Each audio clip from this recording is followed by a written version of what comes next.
여러분, 어떤 나라가 진짜 나라입니까? 여러분, 1919년 3.1 운동할 때에 일본 제국이 현실적인 나라입니까? 3.1 운동에 대해서 좀 이렇게 비관적으로 생각하는 사람들은 3.1 운동이 실패했다. 또 비현실적이다. 이렇게 이야기를 하는 사람도 종종 있습니다. 어떻게 보면은 그 일본 제국의 식민지로 있던 이 땅에서 독립운동을 하는 사람들은 몽상가, 또 비현실적이고 세상 물정 모르는 철부지, 뭐 이런 취급을 받았을 수도 있습니다. 그래서 냉철하게 현실을 인식하고 이제 우리는 대일본 제국의 황국 신민으로 이제 살 생각을 해야 된다. 많은 사람들이, 많은 지식인들이 그런 식으로 변절을 하게 되었습니다. 여러분, 어떤 것이 현실적입니까? 여러분, 지금 일본 제국이 있습니까? 일본 제국이라는 나라는 더 이상 지구상에 존재하지 않습니다. 근데 1919년 이제 3.1 운동을 통해서 가장 큰 성과는 대한민국 임시정부가 수립되었다는 거예요. 말 그대로 대한민국이 시작이 된 거예요. 물론 엄마 뱃속에 있는 것처럼 때로는 미숙아처럼 그런 상황에 있었어요. 그러나 이 3.1 운동의 그러한 고통이 마치 아이를 해산하는 고통처럼 대한민국을 태어나게 만들었습니다. 태어났을 때는 정말 이 아이가 살 수나 있을까? 그렇게 생각했지만 오늘날 대한민국은 세계에서 경제력으로 10위권에 드는 그런 나라가 되었습니다. 군사력으로는 뭐 세계 5위라고 하는 그런 통계를 내는 어떤 그런 통계 조사도 있습니다. 그리고 실제로 작년에 우리나라가 1인당 국민소득이 일본보다 3,273불이 더 많습니다. 우리가 뭐 요즘 경제가 어렵다고 하잖아요. 그럼에도 불구하고 우리가 일본보다 1인당 국민소득이 더 높습니다. 현실적으로 이 직장인들 임금 수준도 벌써 일본보다 임금 수준이 더 높습니다. 대한민국이 일본의 식민지였지만 일본 제국의 식민지였지만 일본 제국은 사라지고 없고 지금 있는 일본은 일본 제국이 아니죠. 민주화가 된 일본이죠. 뿐만 아니라 대한민국은 지금 일본보다 더 잘 사는 나라가 되었습니다. 사실 이거 우리가 뭐 기적하지만 우리나라의 역사를 보면 우리나라의 역사 자체가 사실은 기적입니다. 우리가 이런 현실의 역사적인 상황 가운데서 뭐 여전히 어려운 상황 가운데 있습니다만 다른 나라들과 비교해 보면은 사실은 이 아시아에서 뭐 홍콩이나 싱가포르 같은 도시국가를 제외하고는 대한민국이 이스라엘 다음으로 제일 잘 사는 나라입니다. 여기서 우리가 생각해 볼 때 이 1919년 3.1 운동했던 또 일제시대 때 그 독립운동을 했던 그 사람들의 관점에 섰을 때에 도대체 그 사람들은 그때 이런 미래를 예상을 했을까? 한번 생각해 볼 필요가 있습니다. 물론 이런 미래를 진짜 이런 날이 올 거라고 생각 못 했을 수도 있습니다.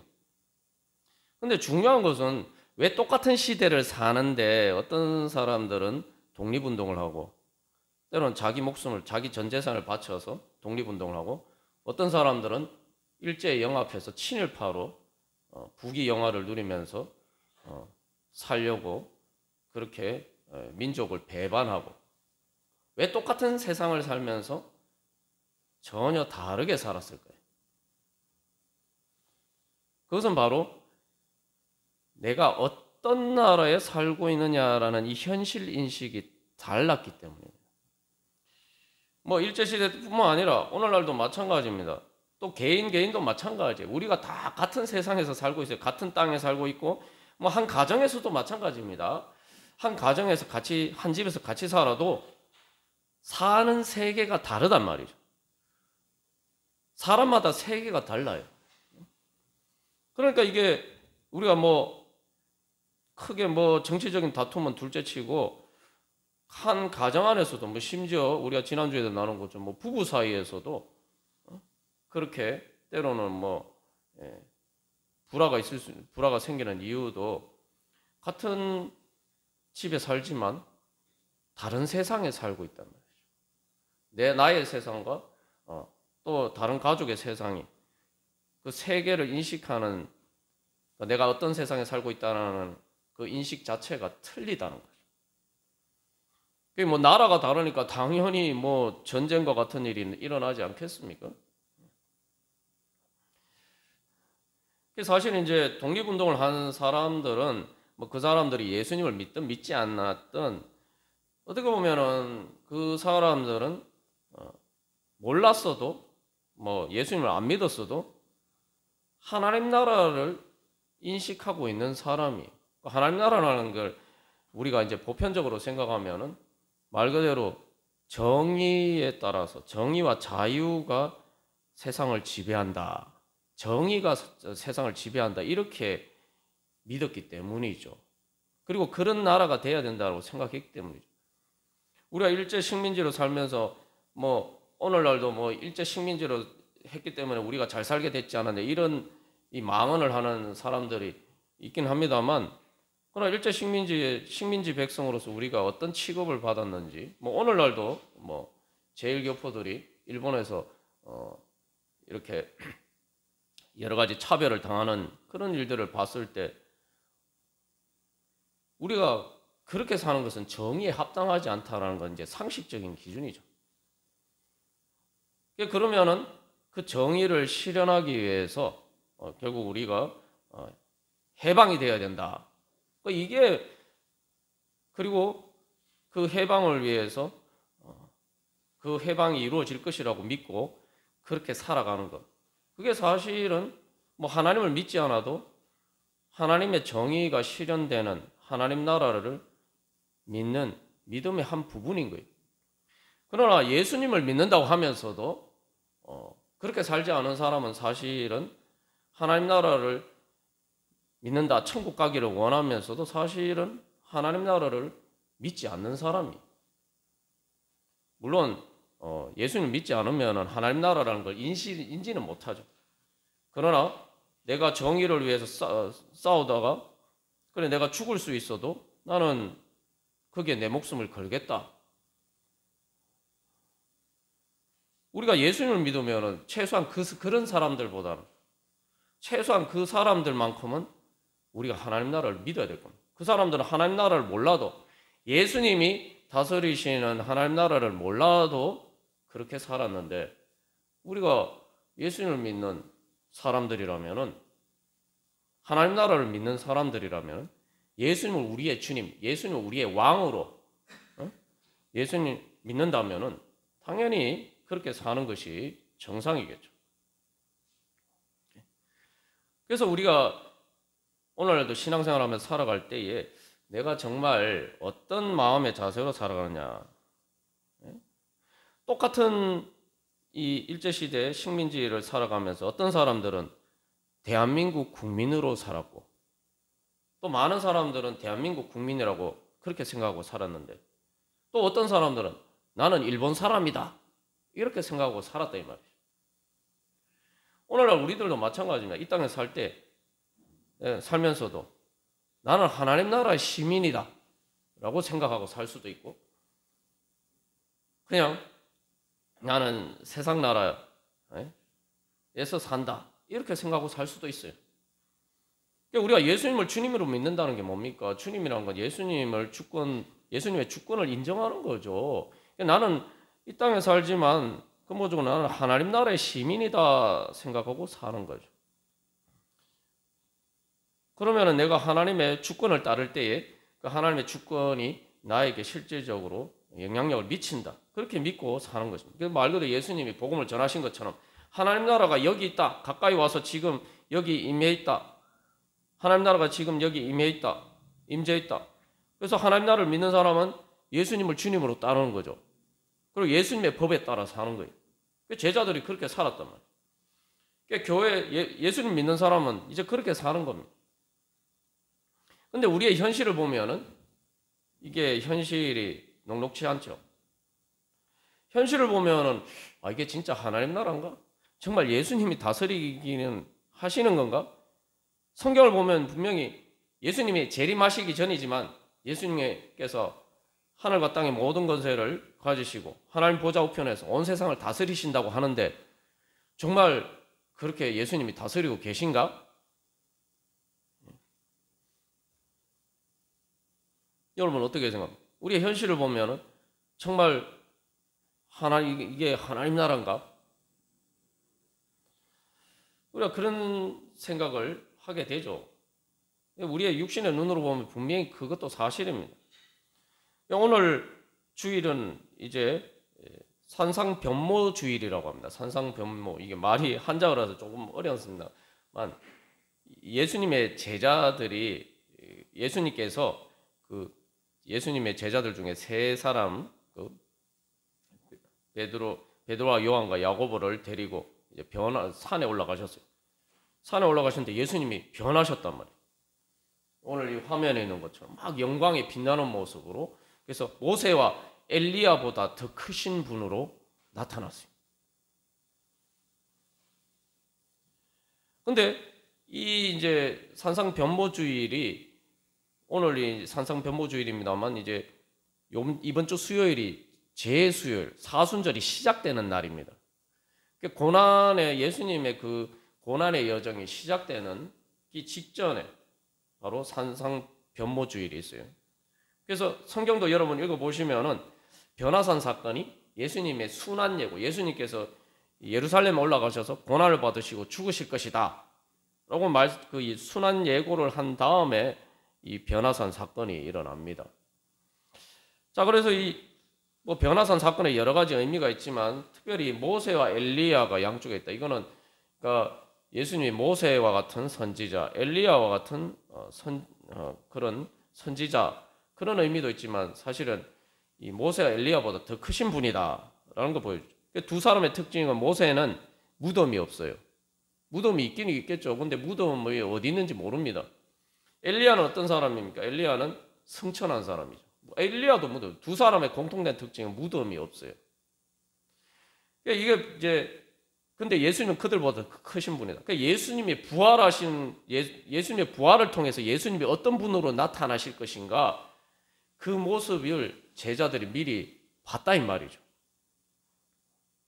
근데 제자들이 어떻게 되었습니까?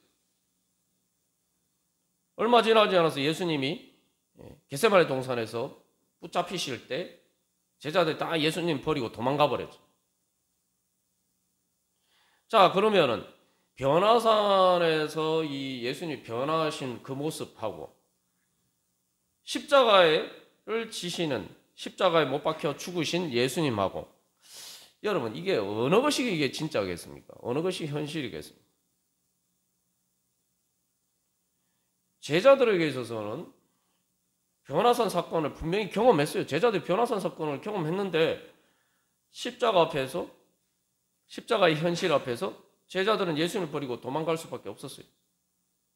내가 예수님을 제자라는 걸 인정하다가는 예수님하고 같이 죽을 수도 있다, 그런 생각이죠. 여러분 그게 현실 아닙니까? 실제로 예수님이 십자가에 못 박혀 죽으셨잖아요. 예수님 십자가에 못 박히신 것을 보면은 하나님 나라가 현실입니까? 로마 제국이 현실입니까? 예수님 십자가 못 박아 죽인 로마 제국의 주권과 그 힘이 예수님을 십자가에 못 박아 죽였어요.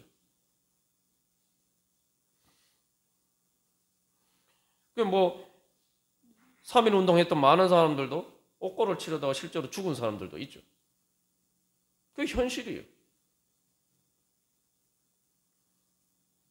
그러면 도대체 여기서 어떤 것이 진짜 현실입니까? 우리가 부딪히는 문제도, 현실에서 우리가 신앙생활 하면서 부딪히는 문제도 마찬가지. 우리가 신앙생활을 하다가 정말 어려운 순간에 있지만 그러나 변화산에서 변하신 예수님 모습, 모세와 엘리야보다 더 크신 예수님을 우리가 만나고 경험하기도 했어요. 그런 경험이 있으신 분들도 많을 겁니다. 그런 은혜 체험을 정말 내 예수님 때문에 내 삶이 변화가 되는, 정말 말 그대로 변화가 되는 그런 경험들이 있을 수 있습니다. 근데 그런 경험이 있었어도 또 내가 현실에 살다 보면은 십자가 같은 현실, 정말 예수님이 살아계시냐? 나는 그런 회의가 드는 그런 현실에 부딪히기 마련입니다.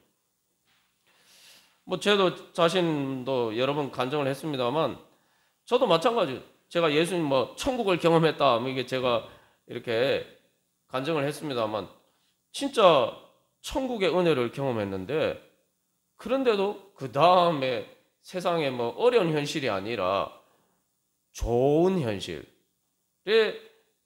왔을 때에 세상 영광에 눈이 멀어서 예수님의 말씀에 순종하는 것이 너무 힘들게 느껴진 그런 적이 있습니다. 이게 되게 역설적이죠. 제가 인생에서 제일 밑바닥에 있을 때는 예수님을 만나고 천국을 경험했는데, 어떻게 보면 인생에서 제일 좋은 자리에 있을 때는 예수님께 순종하지 못하고 세상 영광에 눈이 멀었단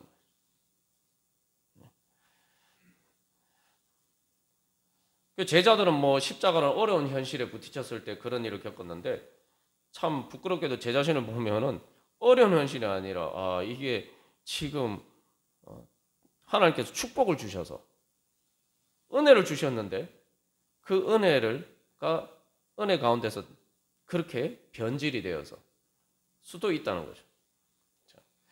그래서 오늘 보면은 이 마다들이 그런 거죠. 마다들하고 탕자하고 비교해 보면은 마다들은 얼마나 좋은 형편에 있습니까? 탕자는 고생하다가 결국 아버지를 떠난 대가로 결국은 굶어서 죽을 지경에 처했는데, 그래서 탕자는 내가 아버지한테 돌아가서 아버지 아들은 고사고 품꾼으로만 살아도 진짜 다행이겠다 이렇게 생각하는데, 마다들은 품꾼이 아니라 지금 그 품꾼들을 관리 감독하는, 말 그대로 그 집의 아들로서, 말 그대로 그 아버지를 대리하는 그 주인으로서 있잖아요. 그런데 그 탕자는 아버지의 잔치 자리에 들어가고 아버지의 즐거움에 참여하는데, 마다들은 형편이 더 좋은데도 불구하고 그 아버지의 잔치 자리의 즐거움에 참여하지 못합니다. 그래서 이제 우리가 여기서 오늘 주목해야 할 것은, 아버지가 28절 말씀에서 아버지가 나와서 권했다. 이게 권하다는 말이 쉽게 말하면 이제 여러 가지 의미가 있지만 위로하다는 의미도 있고 근데 이게 달랜다는 거예요. 달랜다는 의미입니다. 그러니까 아버지가 막 달래고 있어요. 자, 여러분, 그래서 우리가 이 세 개가 다른 문제, 왜 똑같은 자리에 있으면서도 지금 이렇게 세상이 다른가? 그래서 이 아버지가 달래는데, 여러분 이제 이거 장면을 생각해 보시면, 여러분이 이제 자녀를 키워 보신 분들은 연상해 보시면 이 장면이 어떤지 잘 이해가 되실 겁니다. 여러분, 아이들 키울 때 정말 어려운 일이 뭡니까? 아이를 잘 키우려면 뭘 잘해야 되죠? 잘 달래야 되죠. 애들 달래는 게 어떻게 보면 세상에서 제일 어려운 일 중에 하나예요. 애 키울 때 제일 어려운 일. 애들에게 밥을 먹이는 것도 어렵지만, 사실은 애들이 막 울고 떼쓰고 할 때 달래는 게 정말 어려워요. 그거 잘하는 사람이 이제 아이들을 키우다 보면 이제 이 경험이 쌓이면은 이제 어떻게 하면 애들을 잘 달랠 수 있는가, 이제 그 노하우가 생기죠. 근데 어쨌든 중요한 건 이 아이들을 달래는 게 정말 어려운 일입니다. 도대체 아이들이 도대체, 더군다나 이게 말이라도 할 줄 알면 되는데, 더군다나 말도 못하는 어린애 아기들 같은 경우에는 이 도대체 왜 우는지, 뭘 해줘야 되는지 이거 파악하는 것도 이게 쉽지 않아요. 근데 여러분, 도대체 왜 아이들은 그렇게 울까요? 여러분, 아기들 생각하면 제일 먼저 연상되는 게 뭡니까? 뭐 귀엽다 이런 것도 있지만 아기들은 울어요. 시시때때로 울어요. 달래는 게 정말 힘들어요. 더군다나 뭐 이 사람들 많은 데서 울면 안 되는 데서 막 울면은 그 달래는 얼마나 정말 진땀을 빼는지 모릅니다. 도대체 그러면 애들은 도대체 왜 그렇게 우는 걸까요? 도대체 무슨 문제가 있어서 그렇게 우는 걸까요? 엄마 아빠가 잘 못해줘서 그런 겁니까? 그러면 왜 아기가 이제 점점 커서 아이들이 성장하면은 왜 우는 일이 점점 줄어드나요? 무슨 변화가 있어서 아이들이 우는 일이 줄어듭니까? 엄마 아빠가 변한 겁니까? 엄마 아빠가 예전에는 아이들이 많이 울 때는 엄마 아빠가 아이를 별로 사랑하지 않았고 잘해주지 않았는데 이제 엄마 아빠가 그 아기한테 이렇게 좀 아기가 성장하면서 아이한테 더 잘해주고 더 사랑해주게 되어서 그래서 엄마 아빠가 변화되어서 아이들이 덜 울게 되는 겁니까? 아니죠. 오히려 반대예요. 아이들이 어릴 때는 더군다나 갓난아기 때 특히 제일 많이 울 때는 사실은 부모는 엄마 아빠는 그 아이를 돌봐주기 위해서 더 많이 신경을 쓰고 더 많은 시간과 노력을 투자를 합니다. 뭐 마음은 똑같죠. 사랑하는 마음은 똑같은데 현실적으로 말 그대로 현실적으로 부모가 시간과 노력을 투자하는 것은 갓난아기 때 아이들이 더 많이 울 때 더 많은 시간과 노력을 투자를 해요. 처음에 태어났을 때 밤에 잠도 못 자면서 아이를 돌보잖아요. 근데 왜 현실적으로는 분명히 엄마 아빠가 더 많은 시간과 노력을 투자하는데 왜 아이는 더 많이 울고 있을까요? 문제가 어디에 있는 겁니까? 엄마 아빠한테 있는 겁니까? 아니면 아이에게 있는 겁니까? 그 문제가 해결되기 위해서 어떤 변화가 있어야 되는 겁니까? 엄마 아빠가 변해야 되는 거예요? 아니면 아이가 변해야 되는 겁니까? 오늘 이제 아버지가 맏아들을 이렇게 막 달래잖아요. 지난번에도 우리가 나눈 거죠. 이게 미완료 시제라고 되어 있어서 미완료 시제라는 것은 계속 반복적인 행동을 얘기하는 거예요. 그러니까 아들들은 계속 안 들어가려고 하고 아버지는 계속 들어가자고 달래고 지금 이런 상황이에요. 그러면은 여기서 질문을 해볼 수가 질문할 수가 있습니다. 도대체 누구 말이 맞느냐? 맏아들이 안 들어가려고 하는 이유 뭡니까? 나는 그곳이 즐거운 곳이 아니고 나에게 분노를 일으키는 자리다. 이렇게 생각하는 거죠. 근데 아버지는 32절 말씀에 우리가 즐거워하고 기뻐하는 것이 마땅하다. 그냥 즐거워하고 기뻐하자가 아니고 즐거워하고 기뻐하는 것이 당연하지 않느냐 이렇게. 도대체 누구 말이 맞는 건가? 이게 똑같은 지금 잔치 자리인데 이 상황에 대해서 해석하는 게 정반대예요. 전혀 다른 세상을 보고 있는 거예요. 전혀 다른 같은 자리에 지금 아버지하고 아들하고 같이 있잖아요. 근데 전혀 두 사람이 사는 세상이 다른 거예요. 세상이 다른 거예요. 세계가 다른 거예요. 자, 그러면은 객관적으로 보면은 이게 누가 더 맞는 것 같습니까? 여러분들 어떻게 생각하세요? 자, 아버지 집이 멀리 있는 게 아니죠. 오늘 31절에 아버지가 중요한 얘기는 야, 너는 항상 나와 함께 있으니 네 것이 다 네 것이 아니냐. 그래서 항상 함께 있다. 나는 항상 함께 있다. 너와 함께 있다. 아버지 집이 멀리 있는 것이 아니고 맏아들에게는 아버지 집이 지금 여기 있어요. 더군다나 아버지가 들어오라고 불러요. 부른단 말이죠. 단순한 손님도 아니에요. 말 그대로 주인이에요. 잔치의 주인이에요. 내 마음만 먹으면 들어갈 수 있어요. 아버지의 관점에서 보면은. 그죠? 그리고 아버지의 관점에서 보면 내 것이 다 네 것이다. 이게 뭐예요? 상속자로서의 모든 특혜를 가지고 특권을 가지고 있고 너는 그것을 다 누릴 수 있다. 아버지는 그렇게 이야기합니다. 자, 그러면은 탕자가 보기에는 어떻습니까? 탕자가 보기에는 이 맏아들 자기 형이 자리가 어떤 겁니까? 자기 형의 위치는 탕자가 앞에서 나온 것처럼 부러운 자리죠. 탕자가 부러워하는 자리. 탕자가 간절하게 원하면서 돌아왔던 바로 아버지의 품꾼이 되는 것보다 더 행복한 아들의 자리란 말이죠. 자, 그 다음에 종의 관점에서 보면 어떤가? 오늘 27절에 뭐라고 해요? 당신의 동생이라고 하면서 당신의 아버지 또 이런 얘기합니다. 24절에서 아버지가 내 아들이라고 얘기하는데, 야, 당신의 동생이 돌아왔으니까 당신의 아버지가 저렇게 기뻐하는데, 당신도 얼마나 즐겁겠습니까? 사실은 그런 얘기를 하는군요. 당신의 동생이라고. 당신의 동생. 그 큰아들의 동생이라고. 그러니까 종의 관점에서 봐도 아버지가 저렇게 기뻐하니까 그 맏아들도 기뻐하는 것이 당연하다. 이렇게 생각하고. 23절에서 22절에서도 종들한테 이런 우리가 즐기자. 먹고 즐기자. 우리가. 그래서 사람들이 다 24절에 보면 그들이 즐거워했다. 사람들이 다 즐거워요. 여기서 보면은 지금 탕자가 돌아와서 잔치 자리가 벌어졌는데 그 잔치 자리에서 다 즐거워하고 있어요. 모든 사람들이 다 즐거워하고 있어요. 그런데 맏아들 혼자 분노하고 있어요.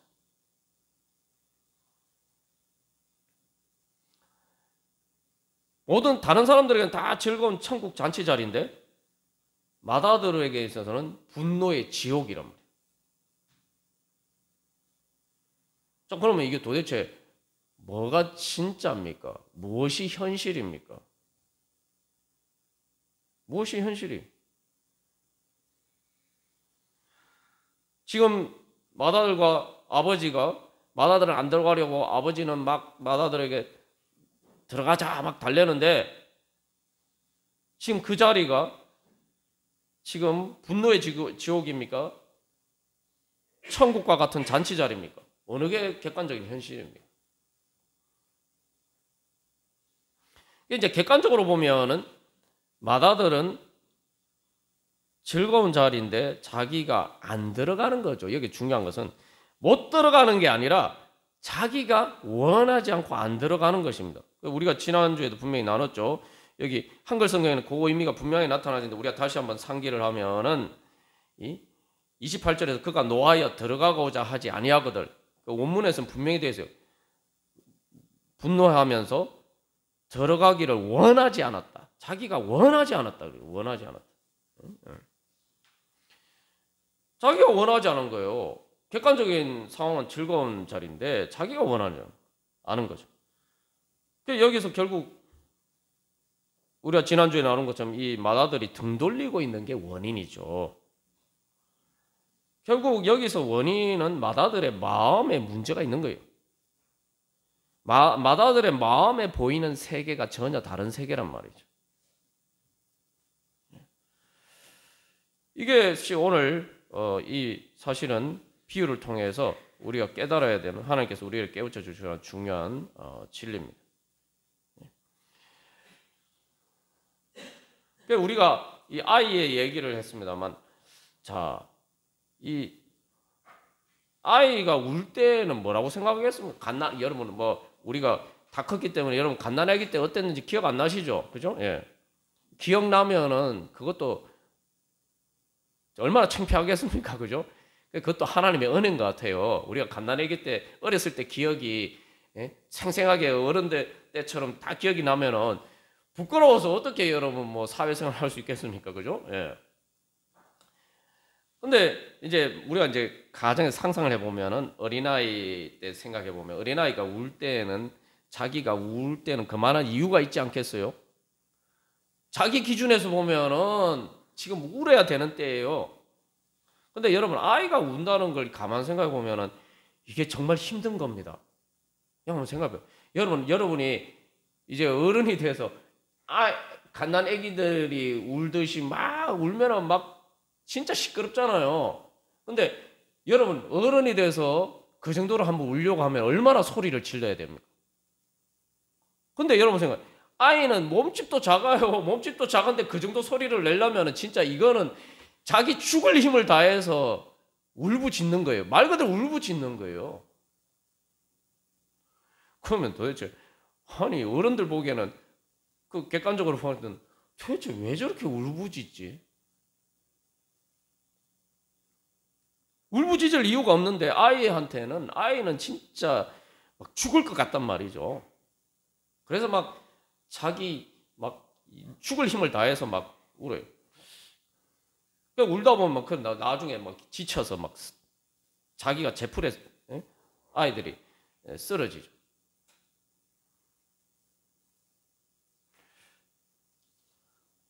그러면은 아이들이 성장하면서 왜 울지 않게 됩니까?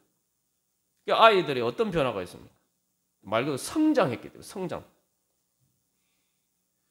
성장했다는 게 뭘까요? 왜 아이들이 울다가 그렇게 울던 아이들이 점점 울지 않게 됩니까?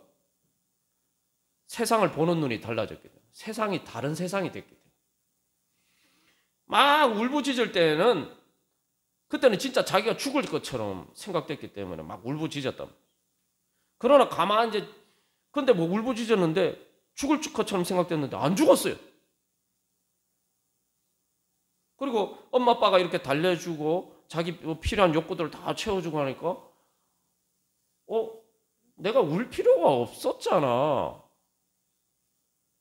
내가 울 필요가 없었구나. 내가 죽을 것처럼 힘들었는데 내가 죽지 않는구나. 엄마 아빠라는 존재가 나와 함께 있어서 있으니까 그러면 내가 죽을 것 같다 이런 걱정 안 해도 되는구나. 그런 걱정 안 해도 되는구나. 그거 쓸데없는 걱정이었네. 그죠?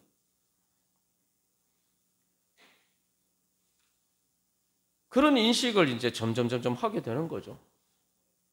그래서 아이의 마음에 보이는 세상이 달라지는 거예요. 예전엔 자기 혼자 정말 어린아이니까 자기가 할 수 있는 게 아무것도 없잖아요. 정말 무능력하잖아요. 말 그대로 진짜 가난애기 입장에서 생각해 보세요. 아이들이 그렇게 막 울부짖고 우는 게 어떻게 보면 당연해요. 왜냐하면 자기가 할 수 있는 게 아무것도 없어요. 그러니까 얼마나 불안하겠습니까? 얼마나 두렵겠습니까? 그러니까 울부짖는 거예요. 근데 점점 이제 엄마 아빠하고 같이 살면서 그 품에서 자라가면서 점점 세상에 나 혼자만 있는 게 아니구나. 정말 엄마 아빠라는 존재가 있는데 이 존재는 정말 절대적인 존재구나. 야, 내가 필요한 거 다 내가 무능력해서 아무것도 할 수 없는데 그런데 이 엄마 아빠라는 존재가 나한테 내 모든 필요를 채워주는구나. 그러면 내가 이 엄마 아빠 품에만 있으면은 내가 안심해도 되겠구나. 그러면서 이제 점점 자기가 자기의 걱정과 근심과 불안과 두려움에서 자유하면서 평안해지게 됩니다. 그리고 이제는 엄마 아빠 품 안에서 사는 것을 즐기면서 누릴 수 있게 돼요. 그래서 이제 그렇게 되면은 엄마 아빠한테 이제 미소 짓는 법도 배우게 돼요. 미소도 짓게 돼요. 방긋도 웃겨. 그러면 엄마 아빠가 또 얼마나 좋아합니까? 와, 아이가 날 보고 미소를 지었네. 여러분 애 키워보신 분들한테 얼마나 감격적인 경험이에요. 그러면 또 엄마 아빠가 얼마나 환하게 웃으면서 좋아합니까? 그러면 이게 딱 감정적으로 전달이 되죠. 그러면 아기가 또 더 행복해지죠. 이제 계속 이런 부모와의 상호작용의 관계를 통해서 세상에 나 혼자만 있는 게 아니구나. 엄마 아빠가 라는 그래서 어떻게 보면 아이에게는 절대적인 존재, 그 절대적인 존재가 나와 함께 있고 그러니까 이제 세상이 달라지는 거죠. 이제 이게 이제 그렇게 되면 전쟁통에 어른들은 막 불안하고 걱정하고 근심하고 두려워하는데 막 엄마 품에 있으면은 아기들은 세상 모르고 뭐 전쟁이 났는지 뭐 세상이 어떻게 되는지 전혀 신경 안 쓰고 평안하게 잘 잡니다. 세상이 달라졌어요. 여기서 어떤 변화가 있었던 겁니까?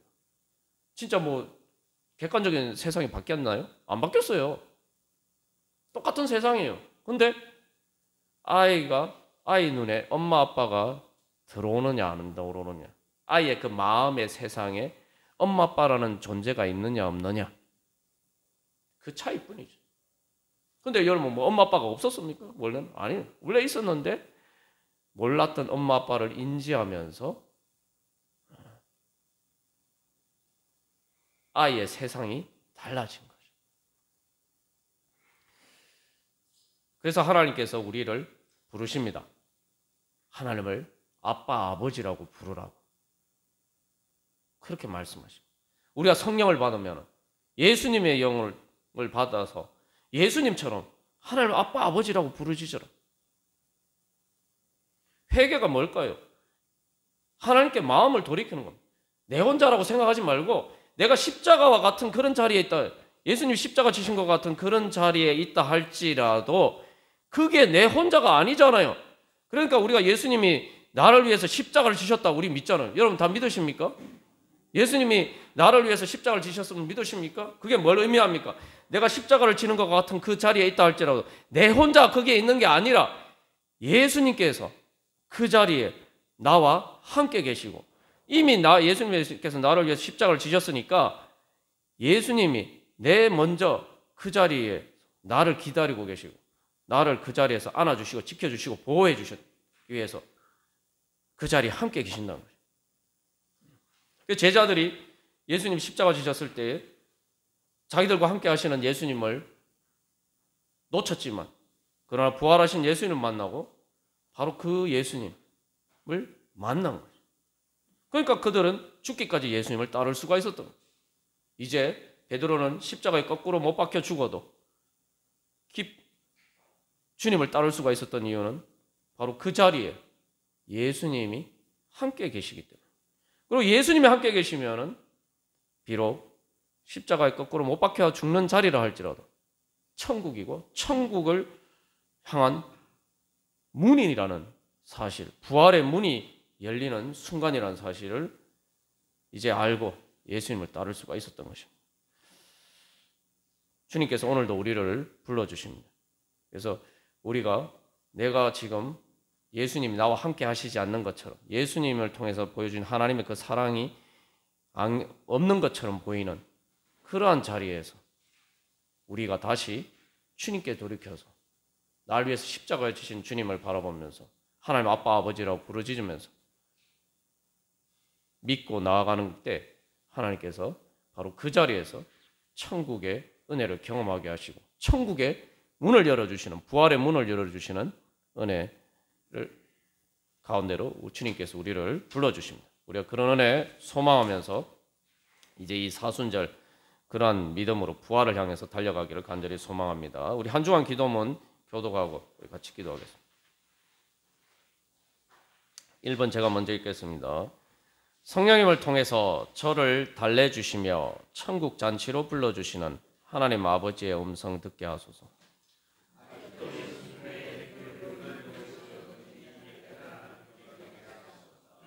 그곳에서 돌이켜 성령님을 통해 지금 바로 여기에서 저와 함께 하시는 예수님을 만나보게 하소서.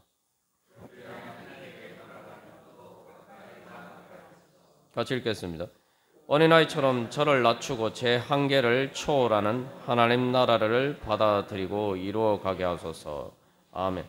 우리 오늘 이 말씀처럼 우리 하나님 아빠 아버지 부르면서 주님, 제가 이제 새롭게 주님 만나게 하여 주시고 부활의 문을 열고 나아갈 수 있도록 주님께 돌이키게 하여 주시옵소서. 우리 함께 기도하겠습니다. 하나님 아빠 아버지,